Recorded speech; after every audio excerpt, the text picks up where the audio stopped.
legend is a story that may or may not be true. They are generally outrageous stories making highly unlikely claims. My favorite kind of urban legends are the ones that terrify you. As children, and even sometimes as adults, we have all sat in the dark and told scary stories with our friends. Some of these scary stories may actually be based on true events, but are generally extremely fabricated. I have always found it funny that the most highly unlikely stories seem to be the ones that scare us the most. One particular urban legend that has always terrified me is the legend of Bloody Mary. According to the legend, Mary was the only child of a doctor many, many years ago. When Mary was a teenager, she became very ill. Her father, the doctor, had pronounced his daughter dead and buried her right away. In one version of the story, it is told that the doctor tied a string to Mary's wrist in her coffin and then connected that string to a bell above ground.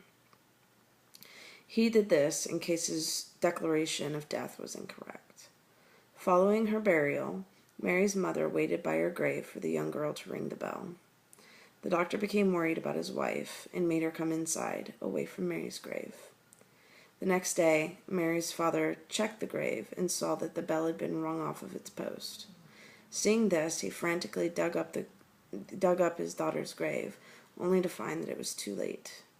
What he did find was blood-soaked Mary, with her fingernails stuck in the wood of the coffin, from trying to claw her way out of an untimely grave. Now it is said that if you were to stand in a dark room in front of a mirror and chant Bloody Mary 3 times while spinning in circles, you will conjure the ghost of Mary in your mirror. Some versions of the story also say that if you are not quick to turn the lights off, Mary will come out of the mirror and kill you. Now, as morbid as this legend may be, the belief in it is what I find humorous. My older brothers and I would play Bloody Mary all the time as kids, and every time it scared us. Even as an adult, I do believe it would frighten me now.